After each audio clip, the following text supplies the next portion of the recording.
Sairam. Welcome to my channel Shri Sai Divya చరణాలు.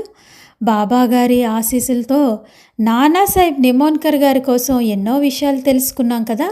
మరికొన్ని విషయాలు ఈ వీడియోలో తెలుసుకుందాం. ఆ విధంగా నానాసాహెబ్ నిమోన్కర్ గారు నిమోన్ గ్రామం నుంచి వచ్చి బాబా గారి సేవలోనే నిరంతరం గడపాలని ఎప్పుడు వీలైతే అప్పుడు మొదట్లోని బాబాగారి దర్శనం చేసుకునేవారు. ఆ తర్వాత నిరంతరం బాబాగారికి సేవ చేస్తూనే ఉండాలని తలంపుతో షిరిడీలోనే స్థిర నివాసం ఏర్పాటు చేసుకుంటారు. ఎన్నో ఆస్తులుంటాయి నిమోన్ గ్రామంలో.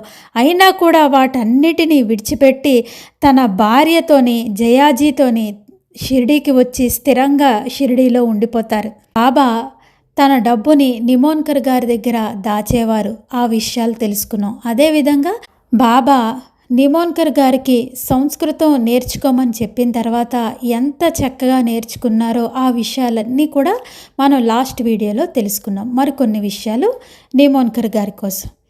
మాధవరావు దేశపాండే శ్యామ మరియు నానాసాహెబ్ నిమోన్కర్ గారు మసీదులో భక్తులకు ప్రతిరోజు ఆహారం వడ్డించేవారు.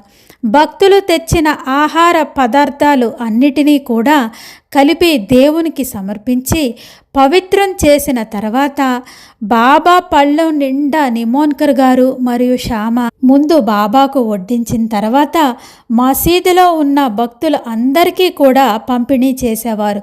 ప్రతిరోజు కూడా ఈ ఇద్దరు మసీదులో తమ చేతులతో ఆహారాన్ని వడ్డించే అదృష్టం దక్కించుకున్నారు.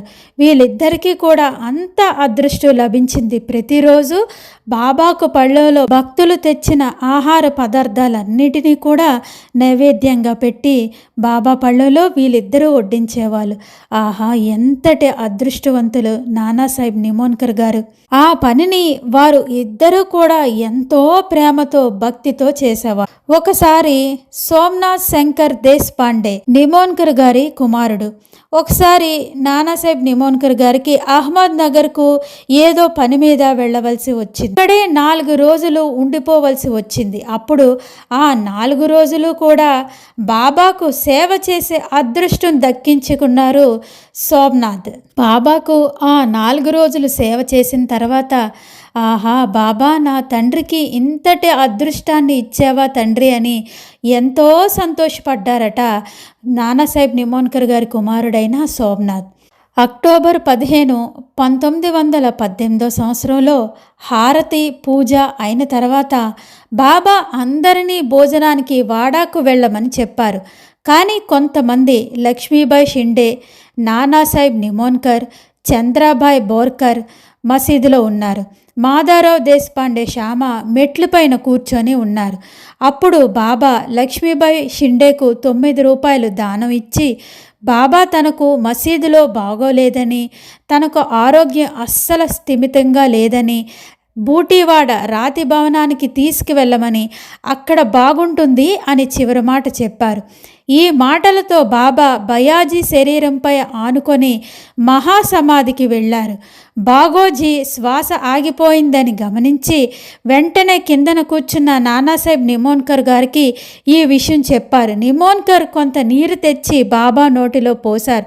అది బయటకు వచ్చింది. తర్వాత ఆయన బిగురుగా ఓ దేవా అని అరిచారు. అప్పుడు బాబా కళ్ళు తెరిచి హా అని తక్కువ స్వరంతో అన్నారు. బాబాయే మురళీధరుడు అయ్యారు. బూటీవాడ ఒక ఆలయంగా మారింది, పవిత్ర మందిరంగా మారింది. ఈ రోజుల్లో ఎంతోమంది భక్తులు వెళ్ళి సద్గురువైన సాయినాథుల్ని దర్శించుకునే భాగ్యం లభించింది బాబూసాహెబ్ బూటీ వలన. విధంగా ఆస్తిపాస్తుల అన్నీ విడిచిపెట్టి బాబాగారు మహాసమాధి చెందే సమయం వరకు కూడా బాబాగారి దగ్గరే ఉండి బాబాగారి సేవలోనే ఉండి బాబాకు చివరికి నోట్లో తులసి తీర్థాన్ని కూడా పోసిన అదృష్టవంతులు నానాసాహెబ్ నిమోన్కర్ గారు. తన ఆస్తులు, తన కుటుంబాన్ని విడిచిపెట్టి అన్ని పదవులు విస్మరించి తన భార్యతో కలిసి వచ్చి షిరిడీలో స్థిరపడి బాబా సేవలో ఇతరుల కన్నా చాలా ముందుగానే షిరిడీలో ఉన్నారు నానాసాహెబ్ నిమోన్కర్. చావడి ఊరేగింపులో లేదా శ్రీరామనవమి పండుగ వేడుకల్లో కూడా ఆయన బాబాతోనే ఉన్నారు. బాబా మహాసమాధి తర్వాత కూడా షిరిడీని వెళ్ళలేక ఎంతో కాలం షిరిడీలోనే గడిపారు. బాబాగారు మహాసమాధి తర్వాత కొన్నాళ్ళ తర్వాత నిమోన్కి వెళ్ళిపోయారు. ఆ తర్వాత నిమోన్ గ్రామం నుంచి అహ్మద్ నగర్కు వెళ్ళారు.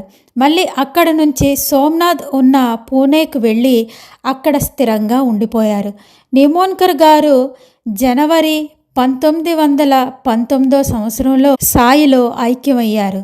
అంతేకాకుండా మరొక విషయం, 1898 సంవత్సరంలో బాబా నిమోన్కర్కు పాదుకలను ఇచ్చారు. వాటిని 2008 సంవత్సరం వరకు కూడా ఎవ్వరికీ చూపించలేదు.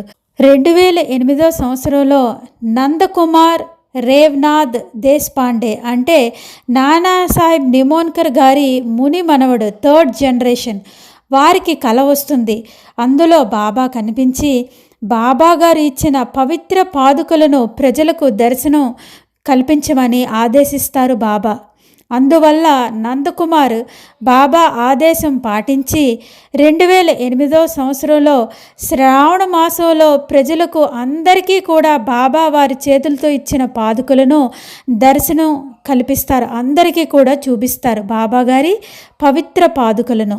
అంతేకాకుండా 2011 సంవత్సరంలో షిరిడీలో శ్రీరామనవమి ఉత్సవం శతాబ్ది ఉత్సవాలు జరిగినప్పుడు నందకుమార్ నానాసాహెబ్ నిమోన్కర్ గారి మునిమనుడు ద్వారకామాయిపై జెండాను ఎగరవేసే భాగ్యాన్ని కూడా పొందారు. భక్తితో కొనసాగించాడు ఆ కార్యక్రమాన్ని. ఇప్పటికీ శ్రీరామనవమి వేడుకల్లో ఎంబ్రాయిడరీ జెండాను నానాసాహెబ్ నిమోన్కర్ గారి వారసులు ఎంతో శ్రద్ధగా బాబా గారికి సమర్పించుకుంటున్నారు. నిమోన్కర్ గారి కుటుంబ సభ్యులు అందరూ కూడా ఎంత భక్తిగా శ్రద్ధగా ప్రతి సంవత్సరం శ్రీరామనవమి వేడుకలకి వచ్చి బాబాకు ఆ జెండాను సమర్పించి మసీదులో పూజించి సమాధిపై ఉంచి పూజించిన తర్వాత షిరిడీలో ఊరేగించిన తర్వాత ద్వారకామాయిపై ఆ జెండాలను కట్టే భాగ్యాన్ని అందుకున్నారు నానాసాహెబ్ నిమోన్కర్ గారి కుటుంబ వారసులు. ఇది నానాసాహెబ్ నిమోన్కర్ గారి కోసం, వారి అనుభవం కోసం మరెన్నో విషయాలు బాబా గారి అనుగ్రహంతో మరెంతోమంది భక్తుల కోసం బాబా మనకు తెలియజేయాలని బాబాను మనస్ఫూర్తిగా కోరుకుంటూ సమర్థ సద్గురు శ్రీ సాయినాథ్ మహారాజ్ కీ జై. ఓం సాయిరామ్.